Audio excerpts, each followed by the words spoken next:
Welcome to the Heal Your Hunger Show, where we get to the heart of why you overeat and how to stop.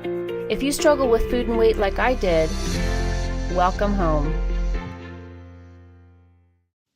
Hello and welcome to the Heal Your Hunger Show. Thanks for joining me today. I hope you're doing well. I'm recording this from Aspen, Colorado, where I'm visiting my mom, and I am about to go skiing, hence the very fashionable helmet if you're watching. So, the topic of today's show is 10 things I hate to do, but do anyway. And the reason why I'm talking to you about this today is because a couple days ago, I was thinking about the fact that there's a lot of things I do on a daily basis that I totally don't want to do. And it just so happens that most of these things are self-care habits, okay? And I think some people might be under the assumption, I think I was under the assumption that super healthy people are healthy because it just comes naturally to them. So I'm kind of an imposter. I'm not a super healthy person, but I happen to have, by the grace of God, really good healthy habits in my life. And so I wanted to share with you the fact that most of these habits I absolutely hate to do. I maybe hate's a strong word for some of these, but bottom line is there's a lot of things I do on a daily basis that if I had my druthers, I would totally blow off. And yet I do them because I like the effects I get from them. But nevertheless, sometimes I have to give myself a little talking to on some of these things. So I'm going to go ahead and just cover this. I'm going to do like old Dave Letterman used to do, and I'm going to give you my top 10 things I hate to do, but do anyway, starting with number 10, and I'll get my number one thing I hate to do more than anything in the whole world as the last one. So number 10 is I hate to put my dishes away after I've washed them. Granted, I don't like washing dishes either, but I even more hate to put my dishes away. And sometimes I'll leave them in the dishwasher and just take a clean dish from the dishwasher, which, isn't a terrible thing, but it does get confusing when you or somebody else in your house doesn't know whether they're clean or not, or, you start putting dirty dishes in with the clean ones. So I try to put them away, but God, I hate to do it. I don't know what it is. It takes me 5 minutes. It's so easy, and I feel so good after I do it. Like, oh, good, got that out of the way. But I hate to do it. I dread it. I'm like, I don't want to do that. So chances are there are things that you hate to do also. And after listening to this, you can put in the notes below on this show if you're on the Heal Your Hunger website. And I'd love to hear some of the things you hate to do. And if any of them coincide with what I hate to do. So number 10 is putting my dishes away. Number 9 is taking supplements. And because I'm health conscious, because I want my body to work right, and because I don't get everything I need from the foods that I eat, even though they're generally organic, yummy foods, basically I take supplements because the supplements are, supplementing my diet. And so basically, I don't take a ton. I'd say I take between 5 and 10 supplements. That's a lot, actually, now that I say that out loud. But, 5 to 10 supplements a day. And I try to make it easier for myself. I have that little, Monday, Tuesday, Wednesday, Thursday, Friday, Saturday, Sunday, little boxes, and I put them in that. So I set up my pills ahead of time so that I can just, down them when I'm ready to take some after breakfast or something like that. And that definitely makes it easier. And I do that for lunch and dinner also. And also I can grab them and stick them in my bag and take them later. So, there's little tricks that one can do, that I do to make it easier. Because if I had to unscrew the bottle and pour each one out, forget about it. It's never going to happen. So, but the bottom line is I don't like taking supplements. But I know they're good for me and I do them anyway. I take them anyway. Number 8 is putting my clothes away. Now, if you guys have detected a pattern here, you're right. And that is that I'm lazy, okay? Most of these things that I hate to do them because I'm lazy. There's another reason also that I'll get to in a minute. But I hate putting my clothes away. So I have some nice closets and even a shoe closet that I had built recently to be able to store my clothes and put them in a more orderly way. So I like my closets. I like my drawers. It's not that I don't have a place to put my clothes. I'm just lazy and I don't like to. I don't like to put them away. So I have a bench at the base of my bed that I tend to stack my clothes on. So, and also I get confused, like after I wear a pair of pants, are they dirty or are they still wearable and clean? And typically they're very wearable, but I feel kind of funny putting them back in the drawer if they're already worn. So I don't put them in the drawer, but they're not really dirty enough to warrant, wasting the water to wash them. So I put them on my bench. That's sort of my holding pattern. But what happens is I get a big pile of stuff on my bench, and then it just looks crappy. So then I have to put my clothes away. So it's just something I don't like to do. And I've never liked to do it. I've always had this issue.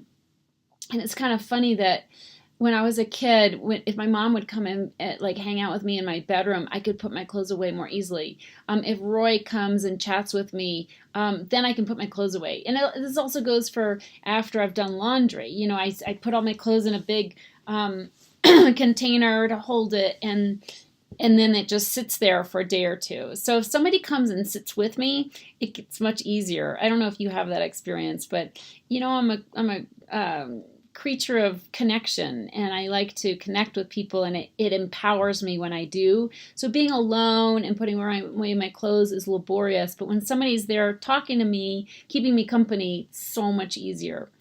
Number 7 is attending a function where I don't know anybody. This is really hard for me. And on this list, things I'm giving you the hardest, it's getting harder by the number. So number 7 is attending a function where I don't know anybody, a social function, a networking function, business, whatever. I dread it. I'm a homebody. I'm a Cancerian by astrological chart sign. So I like to burrow in at home and be at home. And I've been writing my book, my Heal Your Hunger book. So it's been so great the past couple of months, when I've been at home and I've cleared my social calendar because I've got to work and get things done. And every second's geared towards this book and getting the book ready for my editor. So it's actually been an excuse to be a homebody. And I love it. It's great. I have my own schedule. I eat what I want when I want, prepare my meals at home. So I don't have to wonder what I'm eating and, if it's the right foods for me or whatever. So when I have to go out to a function, I just have this kind of this sick feeling of dread. Like, I don't want to go. I don't want to go. I don't want to go. But I do it anyway. And I do it anyway because after I do it, I'm pretty glad I did it. I meet people. I'm kind of like a half introvert and half extrovert. So, I want to stay at home. That's my instinct. But when I go out and I get going and I start, talking with people, it juices me up and I get really excited and connected and happy. It brings out joy in me. Connection brings out joy in me. So even though I dread doing it, when I do it anyway, it pays off, and I'm glad that I did it. Okay, number 6, this is kind of a funny one because I talk about it all the time, is meditation. And I can't say I hate meditation, but I meditate twice a day for 20 minutes, and it seems like, especially lately when I've been so busy, it seems like not again. Like, oh my God, I'm not sitting down to meditate again. It seems like it's like right around the corner. I just meditated, and typically there's like 8 or 9 or 10 hours between my meditation in the morning and my meditation in the afternoon. But still, I'm feeling like I just got done meditating. So there's this little voice in my head that's kind of bratty, and I'm kind of like, do I have to do it? I mean, I really sound like a kid, like a little bratty kid. Mom, do I have to? And I'm getting up there in age, so I'm not a kid anymore. So it's kind of crazy. But meditation is something I get amazing benefit out of. I couldn't live without it. I could not live. I couldn't think straight. I couldn't drive safely. It's become so much a part of me. I've been meditating for 28 years. And yet there's a part of me that just whines and kicks and screams all the way to sitting in my chair to meditate. And I say this because, this whole list I'm giving to you because, I think it's really important to know that we do things that are good for us even if we don't want to, because if we wait until we want to, chances are it's never going to happen. And that's true for me. If I waited till I wanted to meditate, forget about it.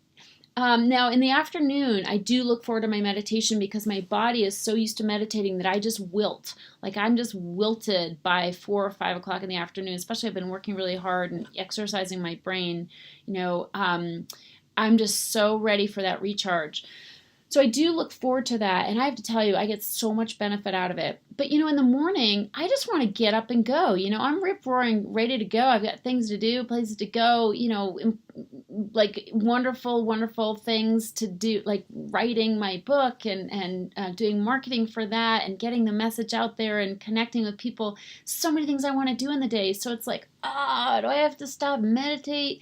But I do it anyway, guys. I do it, and I love what I get from it. So even though I don't love it, I don't look forward to meditating in the morning, it's a discipline, and I do it anyway. And all these things I'm talking about are disciplines. And, as emotional eaters, we don't even like that word, that D word, discipline. Yuck. That's just... Don't make me do anything. We hate authority. We hate being told what to do. I don't want to be disciplined. That just seems so confining and constraining. And yet, this undisciplined person, I take the cake on lack of discipline, but I do this anyway. And I tell you, it feels so good because the benefits I get from meditation are enormous. So I override that feeling. That's my mom's phone, by the way. I'm at my mom's house. But I override that feeling of, do I want to? And I do it anyway. And this is the miracle. I'm going to stop right now. I'll give you the other 5 in a minute. But, the miracle is that I do these things. I have to tell you, it is a miracle. And I credit the grace of God to this because I don't have willpower to muscle through and do things I don't want to do. I don't have it. If I leave it up to me and my undisciplined mind and my bratty feelings, I wouldn't do any of these things. So I have to give credit where credit is due. These aren't easy things for me to do. I've got to be getting help with it. And, I pray on my knees in the morning every day because I like connecting with spirit first thing. When I make that connection, it's kind of like the movie Avatar, my little tail, our little tails hook up, and that I get charged with a source of power and energy that I don't have on my own. I would definitely talk myself out of these things if I wasn't connected with spirit, if I didn't get that extra oomph from that connection. So it is a miracle that I do these things. And, I have to say that the fact is that I get to do these things. I get to do these things. And that's really a reframing that I have to do. It's not like, do I have to? No, I don't have to. I'm a grown woman. I can do whatever the hell I want to do. But I get to do these things. The fact that I actually do sit down and meditate twice a day is a freaking miracle, okay? And I feel very grateful for it. So I'm grateful that I get to do these things. Putting my dishes away. This helmet's kind of heavy. I feel like my head's going to tip over. But the bottom line is, it's really a privilege, and it's a gift. I must say it's a gift that I do these things. Okay, number 5 is walk. You guys maybe have heard me I definitely talk about my book, is my walk pray. And I walk every day, most days, and I pray when I walk so that I make a connection with God, and I get exercise, and I get the rhythm of walking and connecting with nature. And the whole thing is just it's really powerful for me, and it changes my state very quickly. Like I can be sluggish and depressed and just kind of mopey, and I go for a walk and I'm just lifted up and energized. It's awesome. But I don't want to walk necessarily. I'm not a big exerciser. I was never one of these, bulimic types who binged and then went and ran 5 miles. No, sir. Like, I'd binge and pass out. So I'm not a like super high energy exercise type person. I was never addicted to exercise. Like, that would be progress for me.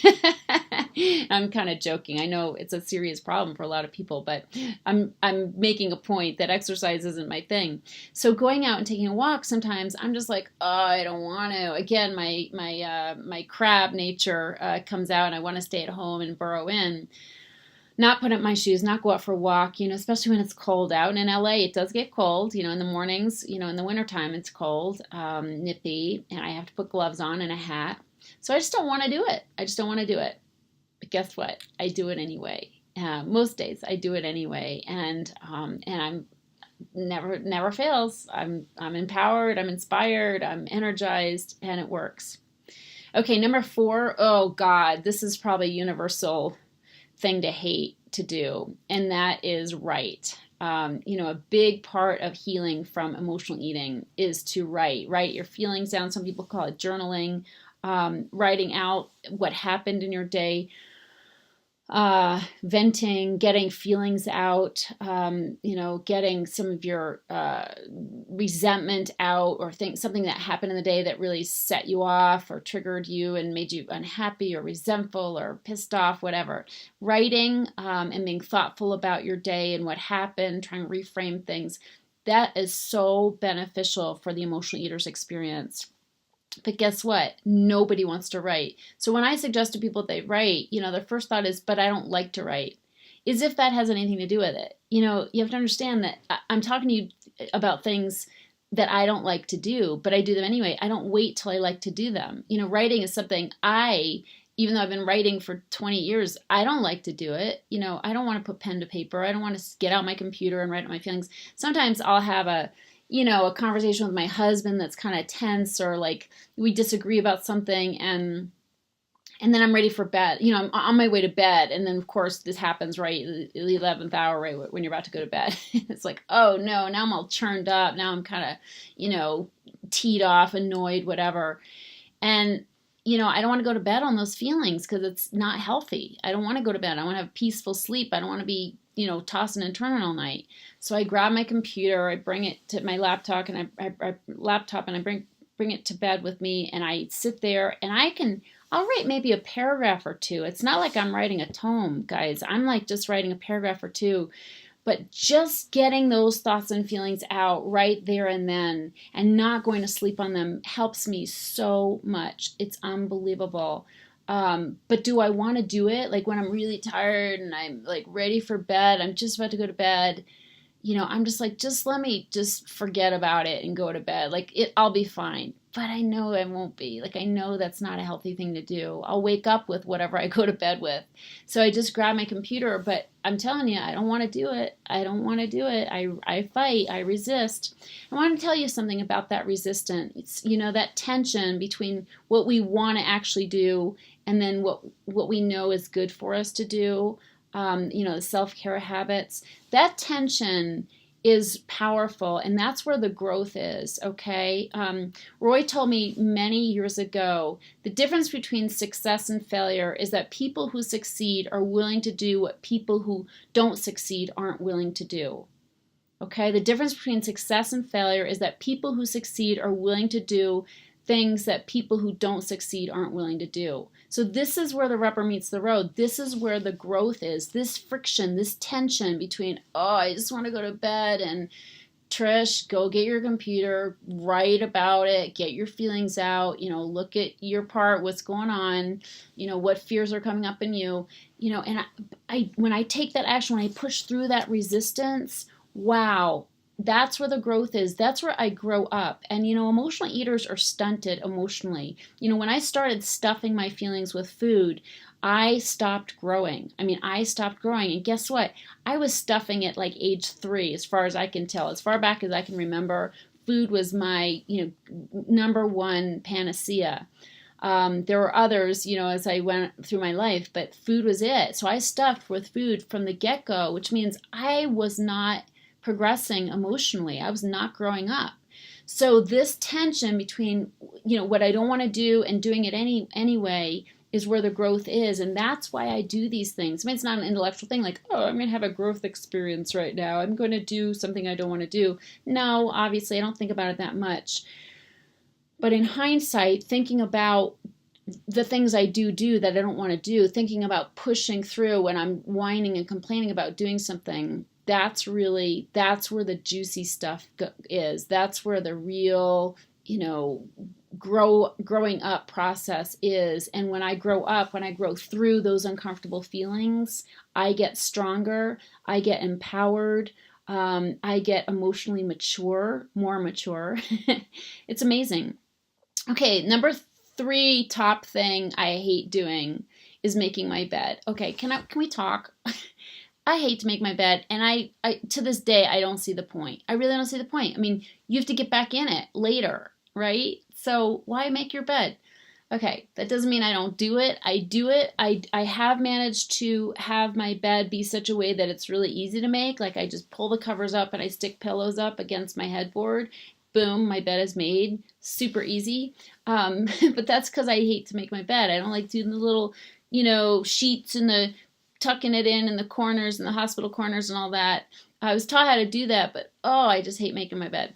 And to this day, it doesn't make a lot of sense to me. I mean, I kind of get it. You want your bed to look nice and it feels good. And it's a good discipline. This is a good discipline. I'm being a grown-up when I make my bed. Kids don't make their beds. Kids whine and complain and leave their beds a mess, right? That's me.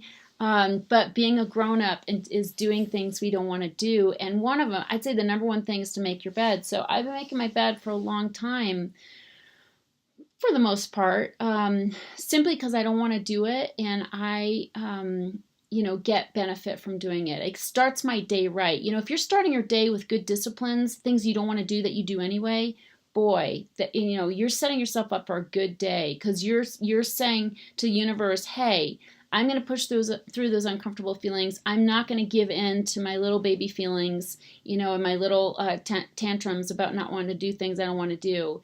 And I'm saying to the universe, I can handle it. Like, bring it on. Like, we're going to do this day and we're going to do it well.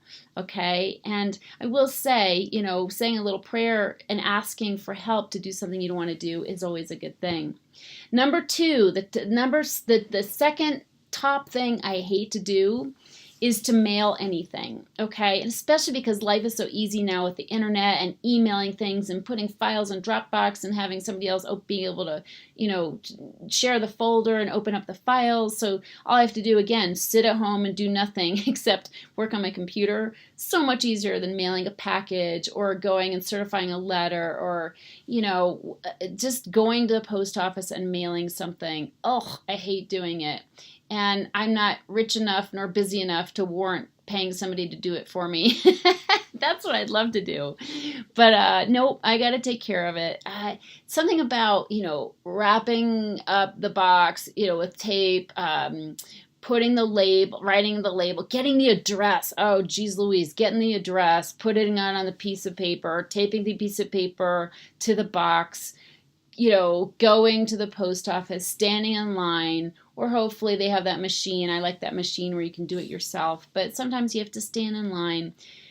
Something about that process is so daunting to me. It's so not my nature. And I'm not an organized, type A person. So that's just a big task for me. And again, like every other thing I hate to do, it's so not a big deal. And the minute I say, okay, I'm going to do this and I do it, it's like, what was I worried about? Like, what was I making a fuss about? And it's not a big deal. But the thought of it, a lot of these things, it's like the thought of doing it just stops me in my tracks. So mailing anything is hard. But I do it anyway because I love sending my nieces, sweet dresses for their birthdays. They just turned 8 and they sure were happy to get their little twirly girl dresses. So that makes me so happy. I'm so glad I got off my duff and went and did that. So it's just great. And I will say, there have been times in my life when I've had depression, and I don't consider it clinical or anything. It's just, I stopped doing some of my self-care habits, or, I wasn't aligned with my true purpose. And so I was doing things I really didn't enjoy doing, and it dulled my senses, and it made me feel depressed and kind of unpurposeful, or I wasn't being creative. I'm somebody who needs to be creative. I need to write or do art or sing or, dance or do something creative so that I can have my juices flowing, so that I can be in touch with spirit. It makes everything work for me. But the times when I haven't done that, I've neglected that in myself. I've gotten depressed. The simple things I don't like to do, if I'm depressed and I do those simple things, unbelievable. It takes me out of that depressed state like nobody's business. Okay, the number one thing I hate to do but do anyway is brush and floss. I detest brushing and flossing. No, flossing my teeth. That's the number one thing. That is the grossest thing ever, to floss your teeth and get those little food particles out. But I do it anyway because I like my teeth. I like my pretty teeth, and I want to keep them. And Roy always says you only have to floss the ones you want to keep. So I floss my teeth every day and I brush them. And I think you're supposed to do it twice a day. I do it once a day. But that's a chore, and I do it, and I am glad I do it. I'm glad for that discipline. It would be really gross if I didn't. I'd have bad breath, and I don't have bad breath. But it's so healthy. It's healthy for my gums. It's healthy for your heart. When you have plaque in your teeth, it can end up clogging your arteries and creating plaque in your pipelines.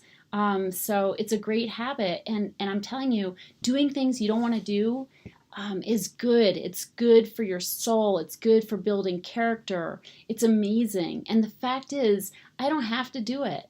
I get to do it. It's a miracle when this down and out, bottomed out emotional eater does something she doesn't want to do. When I was binging, none of this was happening. I wasn't making my bed. I wasn't brushing and flossing my teeth. I wasn't mailing anything to anybody. I didn't care about anybody. I certainly wasn't putting my clothes away. I wasn't even changing my clothes, for God's sakes. I was living in clothes that had food stains all over them. And dishes, they were just piling up in the sink. So supplements, forget about it. Why bother? I'm eating crap. What's the point of a supplement or a multivitamin? So it's a miracle that I do these things, and I'm grateful I get to do them. So I have gratitude for the fact that I am doing these self-care habits. So I hope you'll do them too, and I hope you'll put a comment below on your top 10 or your at least top one thing you absolutely hate to do. Let's compare notes and see. But thanks for listening, and thanks for tuning in. It's always a pleasure to visit with you here, and I really appreciate you. And I hope you have an awesome day full of lots of things you don't want to do, but that you do anyway. If you enjoyed this show and want to get free support, insider health info, exclusive invites to events, and more, visit healyourhunger.com.